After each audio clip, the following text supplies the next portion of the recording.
माहौल को खराब करने वाली खबर अजमेर से भी है। Court has accepted a petition filed by Hindu Sena chief Vishnu Gupta claiming that the Ajmer Sharif Dargah is a Shiva temple. परंतु हर मस्जिद में शिवलिंग क्यों देखना?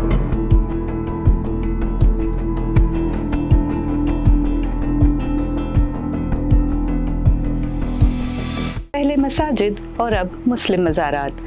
मुअज़्ज़िज़ नाज़रीन, जैसा कि आप जानते हैं कि दरगाह अजमेर शरीफ को निशाना बनाया गया है। कश्मीर की साबिक़ वज़ीर महबूबा मुफ्ती कहती हैं कि ये रवैया मज़ीद ख़ूनरेज़ी का बायस बन सकता है।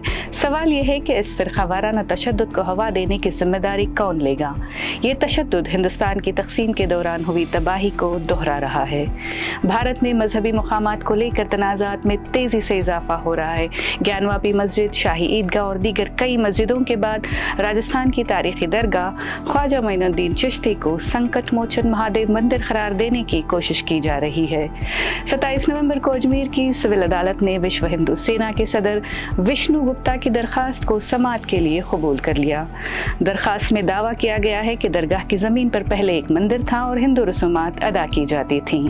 अदालत ने दरगाह कमेटी, अक़लियती उमूर की वजारत और आर्कियोलॉजिकल सर्वे ऑफ इंडिया को नोटिस जारी करते हुए समाअत 20 दिसंबर मुकर्रर की है।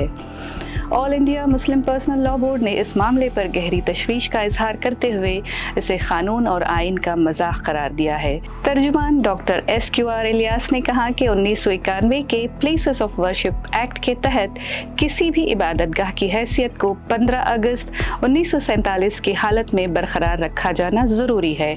बाबरी मस्जिद तनाज़े के बाद इस कानून का मकसद मुस्तक़बिल में किसी भी मजहबी मकाम की हिफाजत के लिए था, लेकिन मस्जिदों और इबादतगाहों पर हो रहे क्लेम्स के बाद इस मकसद का हुसूल तो दूर की बात है, इंसानियत की बुनियादें तक हिल गई हैं। ज्ञानवापी मामले में सुप्रीम कोर्ट ने कहा था कि इससे 1991 के कानून की खिलाफ वर्जी नहीं होती और इस नरमी का नतीजा ये है कि मुसलमानों की प्रॉपर्टीज़ पर तो बुरी नज़र थी ही, इबादतगाहें और मज़ार भी इस हरकत से महफूज नहीं रहे। AMIM के सदर असदुद्दीन ओवैसी ने सवाल उठाया है कि अदालत इस कानून को नाफिज करने में नाकाम क्यों हैं। उन्होंने इल्ज़ाम लगाया कि BJP और RSS हिंदुत्व के एजेंडे को आगे बढ़ा रहे हैं और आइन की धज्जियां उड़ा रहे हैं। सलातीन आए और गए, लेकिन ख्वाजा अजमेर का आस्ताना आज भी जिंदा है। ये इंतहाई शर्मनाक है कि कानून और आइन की खिलाफ वर्जी हो रही है और वज़ीर आज़म नरेंद्र मोदी खामोश हैं। दरगाह अजमेर शरीफ के सज्जादा नशीन सैयद ज़ैनुल आबदीन अली खान ने इस दावे को ज़ाती मफाद और पब्लिसिटी स्टंट करार दिया है। अदालत में दरख्वास्त देना किसी का भी हक है, लेकिन फैसले सबूत की बुनियाद पर होंगे।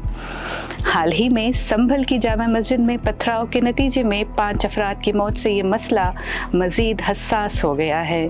ज़ैनुल आबदीन ने कहा कि ऐसे वाक़यात से मुल्क में अमन व अमान को ख़तरा है और बेगुनाह लोग मुतासर हो रहे हैं। डॉक्टर इलियास ने सुप्रीम कोर्ट से अपील की है कि वो फौरी तौर पर इस मामले में मदाखलत करे और निचली अदालतों को ऐसे तनाज़ात की समाअत से रोका जाए। उन्होंने कहा कि अगर हुकूमतें इस कानून को नाफिज करने में नाकाम रहीं तो मुल्क में कशीदगी का जिम्मेदार अदलिया और हुकूमत होगी। मुसलमान मजहब से लेकर रहन सहन, खाने पीने, पहनने ओढ़ने, गर्ज के हर मामले में निशाने पर हैं। अजमेर शरीफ से सरवर चिश्ती ने कहा कि ये एक साजिश का हिस्सा है जिसकी शुरुआत 3 साल कबल हुई थी। मुसलमानों को साइडलाइन करने की कोशिश में कुछ लोग इस हद तक गिर गए हैं कि इंसानियत और अमन के माने ही खो बैठे हैं। मासूम जानें चली जाएंगी और कोई इसके लिए जवाबदेह तक नहीं होगा। अजमेर शरीफ जैसे मुक़द्दस मक़ामात सदियों से इत्तेहाद और मोहब्बत और अमन की अलामत रहे हैं। इन पर हमले न सिर्फ मजहबी जज्बात को ठेस पहुँचाते हैं बल्कि इंसानियत के बुनियादी अक़दार को भी मजरूह करते हैं। हमें इस नफ़रत के माहौल को ख़त्म करने के लिए एकजा होना होगा और एक ऐसा माशरा तश्कील देना होगा जहाँ हर शख्स के अक़ायद और मुक़द्दसात का एहतराम किया जाए। ये नफ़रत और तशद्दुद का सिलसिला हमें कहीं नहीं ले जाएगा सिवाय तबाही के। इंसानियत के दुश्मनों को ये पैगाम देना ज़रूरी है कि हम अमन और भाईचारे के लिए मुत्तहिद हैं।